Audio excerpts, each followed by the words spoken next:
Porangara, bom dia, gente. Primeiramente, bom dia, Raul, bom dia, Sofia também. É sempre um prazer estar aqui com vocês na quinta-feira. Hoje a gente vai estar falando sobre um tema muito importante, que é a questão sobre as deficiências, né? Como é que funciona para pessoas deficientes, pessoas PCDs de forma geral, as suas próprias vivências. E hoje a gente vai ter um convidado também muito especial, que é Cassis Cariri Chocó, e a gente vai podendo perguntar para uma pessoa que é atuante em muitas frentes e, e também a gente vai estar podendo falar um pouco sobre como a gente se sente, né? Então, primeiramente, eu queria agradecer, Cassis, por estar aqui comigo. É uma coluna que eu ando esperando, vai fazer um ano para acontecer, por conta das vivências, né? Atropelamentos também da vida cotidiana. Então é isso, seja bem-vindo, Cassis Cariri Chocó. Oi, Capri, bom dia. Queria agradecer pela paciência. Estou muito grato de poder contribuir, participar e levar um pouco da minha história, da história do meu povo e do meu dia a dia, da minha luta para esse espaço, que é o portal. É isso. Para quem não sabe, eu vou te perguntar um pouquinho para você fazer uma mini bio aí do seu povo, um pouco de você, o que que você faz, da onde que veio os Querixocó, que pedaço do Brasil que conecta mais. E aí? Oi, Capri, meu nome é Cascarinho Chocó, eu sou uma geração nascida na zona sul de São Paulo, Grajaú. Os vizinhos estão fazendo obra justo hoje. Tá tudo bem, tá tudo bem. Sou uma geração nascida aqui, mas a minha família tem ancestralidade e origem em Porto Real do Colégio, Pernambuco, Bahia, Sergipe e aqui em São Paulo. Cariri Chocó é um povo curioso, né? Que vai para outros lugares. A gente tem essa história, essa relação com migração, para conhecer Uhum. outras culturas, né? Outros espaços, e a história da minha família se dá por esse caminho. É o povo da palha. Hoje eu trouxe aqui meu vocal para trazer um pouquinho, né? Da história deles. E eu sou uma pessoa com deficiência, sou mãe, sou de luta, não me intitulo, como que fala?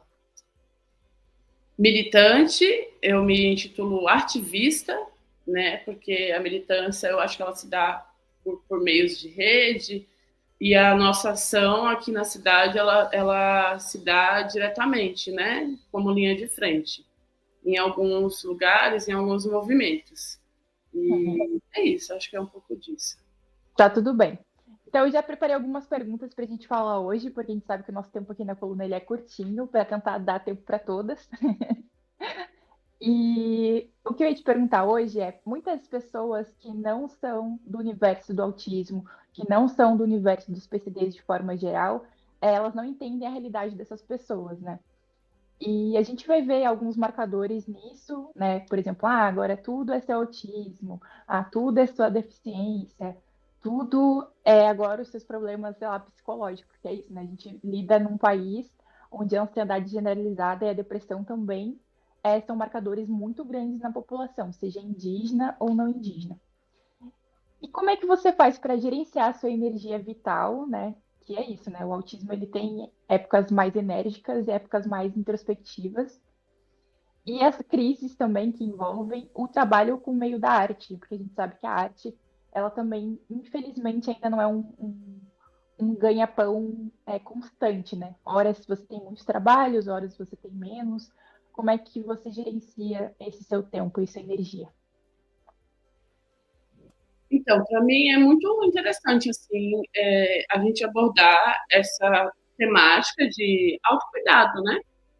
Porque o autocuidado, para mim, é algo muito novo, né? Que eu passei a ter conhecimento e executar na pandemia. Eu, com quase 30 anos, eu nunca havia visto ou ouvido alguém falar sobre autocuidado. Eu sou uma pessoa com 2 deficiências, eu sou TEA nível esporte. Dentro do meu TEA, eu tenho outras comorbidades, como depressão, ansiedade social, e algumas outras, que eu não acho necessário expor aqui, mas eu também tenho falência renal, e uma doença que se chama síndrome de Porter. Eu nasci com ela e eu só descobri essa doença com 18 anos de idade. Tenho um rim único, precisei tirar um rim. E eu passei uma vida, e ainda passo, maior parte do meu tempo tentando sobreviver. Né? Eu não gosto de reverberar e perpetuar essa energia de patologias, de escassez, mas é uma realidade que a gente precisa trazer aqui nessa conversa, porque não é minha, né? Minha e de muitos outros parentes. Eu não atuo só com arte, eu atuo com educação, com construção e reforma. Eu sou criador de uma rede com extensão nacional, que é o Esposa de Aluguel, e eu já sofri e sofro esse tipo de violência e capacitismo e adoecimentos em todas as áreas que eu ocupo, não só com o meu trabalho, mas com a minha presença por si só. Eu escuto até hoje comentários como: você não parece autista. Quando você coloca a pessoa num lugar desse, você diminui e violenta ela de tal forma, porque... E outra coisa que eu também ouço: todo mundo é um pouco autista. Não, nem todo mundo é um pouco autista. Para você ser autista, você precisa de um estudo clínico, de uma avaliação médica, que demora meses, anos. O meu diagnóstico, por exemplo, ele foi tardio. Então, quando você coloca dessa forma, porque todo mundo é um pouco autista, você diminui e violenta pessoas autistas que vivem o autismo, né, e as suas abrangências diariamente, né, todo o sofrimento que as pessoas autistas sofrem, todos os desgastes e violências, né, cotidianas que essas pessoas sofrem. E muitas vezes isso vem de pessoas que são próximas a você. No geral, a gente não dá acesso às nossas vidas para pessoas desconhecidas, né? Essas pessoas, elas não acessam a gente, né, de certa forma.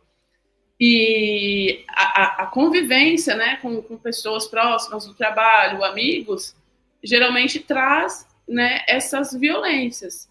E a gente tem que ficar letrando, e letrar é cansativo. Eu trabalho com letramento, eu trabalho com educação, mas isso também me esgota, me adoece, me coloca em situação de adoecimento, esgotamento.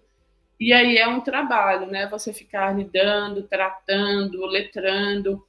E no meu caso, eu sou uma pessoa com deficiência e mãe de criança com deficiência. Meus 2 filhos é deficiente. Eu achei muito especial que você trouxe isso no texto, né, de anúncio para essa entrevista, que eu sou mãe de 2 crianças. Sim, eu sou mãe de 2 crianças.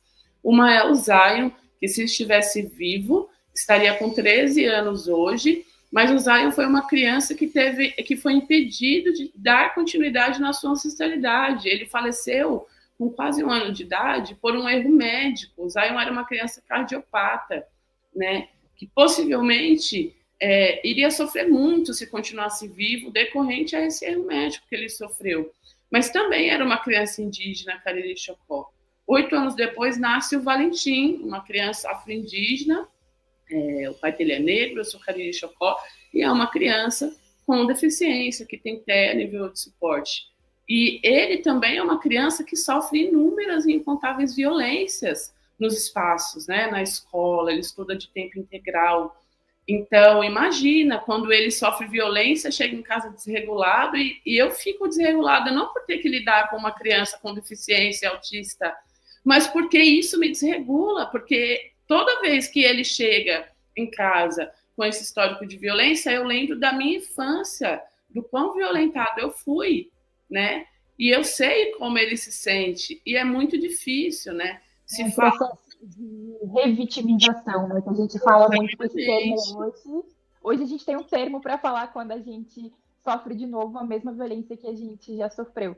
Mas é isso, você sofre uma nova violência, e aí isso te relembra, tipo, outras 50 mil violências que você sofreu do mesmo jeito. Exatamente. E eu fui uma criança negligenciada.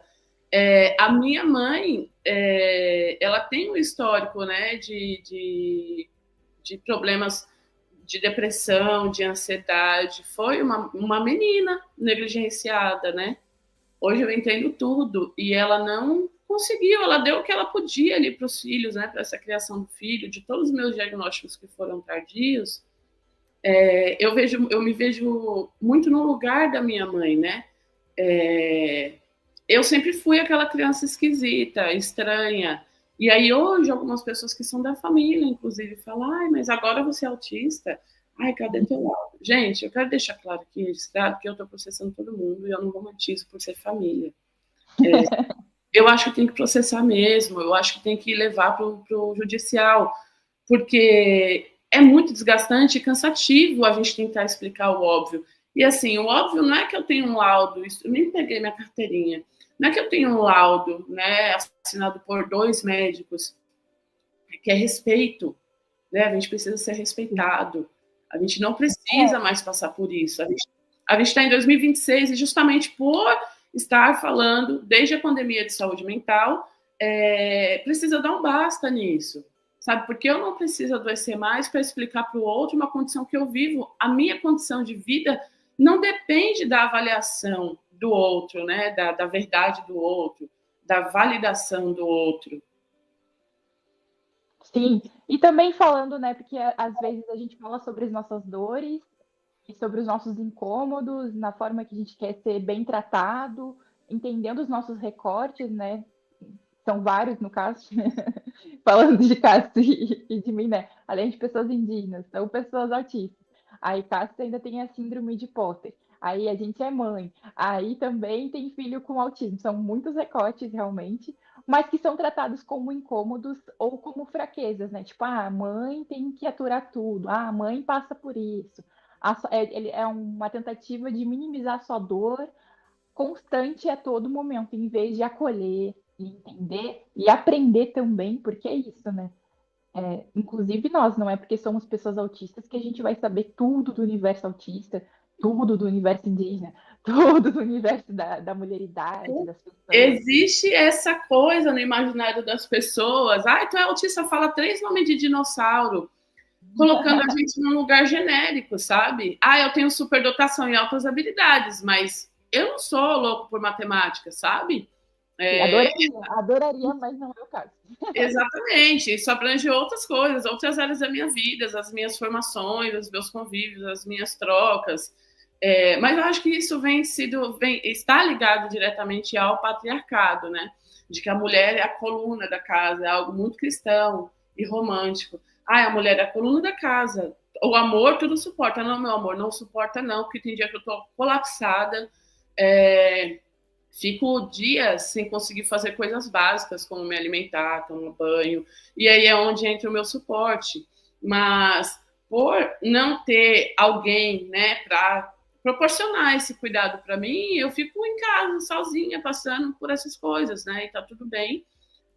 Eu sinto quando eu chego no limite, do limite, assim, eu consigo aproximar algumas pessoas. Eu tenho amigos aqui em São Paulo que são muito presentes na minha vida e que me ajudam e me cuidam, de certa forma, né, em relação a esse suporte. E eu penso dessa forma, assim, que é algo que esgota também, né, colocar a gente nesse lugar, assim, da maternidade, que tem que suportar, que é isso, que você aguenta, você consegue, você é guerreira. Não, eu não quero mais lutar, eu tô cansado de lutar, eu tô exausto, sabe? Porque tem uma rotina, existe uma rotina que eu preciso cumprir, tanto das minhas coisas, né? Eu tenho rotina, eu tenho rigidez cognitiva, pra você ter noção, eu não faço outro caminho, eu não faço um caminho novo para comprar pão, eu preciso fazer o mesmo caminho, porque senão minha cabeça colapsa. E aí eu tenho o horário do meu filho comer, isso me bota numa rotina também, mas quando eu não estou bem, né, de alguma forma, desanda tudo, sabe? E eu não quero ser colocado nesse lugar, assim, de ter que ser perfeito, Não quero. Outro ponto também que eu gostaria de trazer, a gente está tendo uma discussão agora no Senado sobre a desclassificação dos indígenas de suporte número 1 aos acessos, né, que as pessoas estão julgando como benefício, sendo que a gente sabe que não é um benefício nenhum, e na verdade quando a gente fala de autismo nível 1, nível 2, nível 3, não é o grau do autismo que a gente está falando. A gente está falando sobre nível de suporte, ou seja, o quanto que essa pessoa precisa de suporte para fazer coisas mais simples da vida. Ir no supermercado, ir na farmácia, ficar doente, ir no médico. São várias questões, né? E dentro disso são um universo inteiro de questões, porque, como a gente cita, né, o autismo, ele é um espectro autista, ou seja, é como se fosse um universo inteiro do autismo e nem todo mundo vai ter as mesmas coisas, nem as mesmas manias, né, que a gente chama também, e nem os hiperfocos. Eu tenho sorte de ter hiperfoco no meu trabalho, e isso me ajuda bastante. Ia ser ruim para mim, já ser indígena, já não ter muito dinheiro, ainda ter hiperfoco em coisa que não fosse me rentabilizar alguma coisa. Cara, eu não tenho hiperfoco no meu trabalho. Eu sinto que tudo que eu coloco energia para aprender, eu faço com muita excelência, eu executo com muita excelência. Mas existe uma questão que é muito importante a gente trazer. Eu não tenho hiperfoco em trabalho. Eu fui empobrecido pela colonização, né? E isso me coloca num lugar de sobrevivência. Eu tenho que sobreviver. Como que eu vou fazer para sobreviver?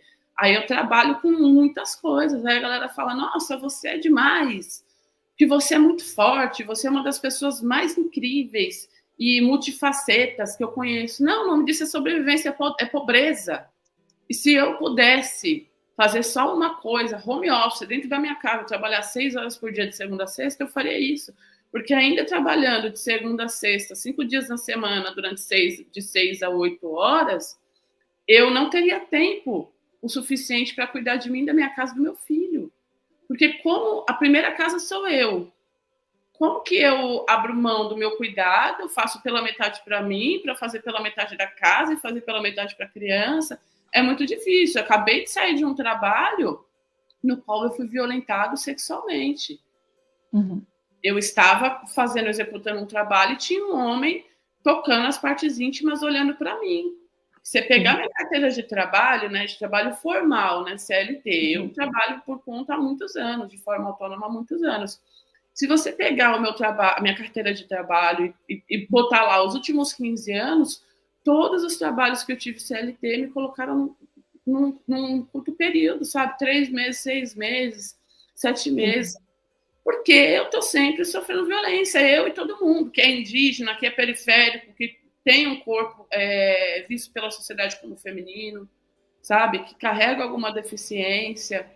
Então, isso explica muita coisa, né? Que a colonização, ela existe, ela reverbera nas nossas vidas até hoje. Né? Eu saí... E utiliza, né, dessas questões para tentar nos silenciar, nos quebrar, né? Porque é isso, não à toa que o suicídio indígena, ele é um dos maiores do Brasil. Infelizmente, o nosso tempo está acabando aqui na coluna. E eu tenho que dar um fechamento para poder passar para a próxima coluna. Eu sempre atraso um pouquinho, né? Sempre peço desculpas aí à equipe por isso. Eu tento, mas não dá. E queria agradecer também a tua presença, a tua fala foi muito importante. Acho até que a gente podia continuar um pouquinho mais, se tu tiver disponibilidade pelo Instagram, em sistema de live. E eu gostaria de abordar mais 2 perguntas que eu não concluí aqui. Pode ser. Eu agradeço muito esse espaço. Eu acho de extrema importância. Fico pensando num podcast. E aí, portal, bora pensar num podcast. Eu tenho pensado muito nisso também. Porque, para além do tempo, né? Porque esse tempo para a gente ele não existe, mas ele é real, né? No cotidiano, no dia a dia, porque a gente vive esse tempo colonial. Mas tem muitas questões, né, e muitas histórias e muitas realidades que precisam, né, ter voz. E é uma grande oportunidade, né, ver você, né, de frente com essa coluna aqui e trazer pessoas, né, que são silenciadas, né, aí no cotidiano, no dia a dia, pela colonização, não só pessoas indígenas, mas outros corpos que são racializados, dissidentes. Agradeço muito por esse espaço de escuta, de troca. E fico à disposição para somar também outras vezes. Com certeza vai ter que ter mais. Tá bom? Um beijo. Beijo, obrigada. Até já, hein? Até.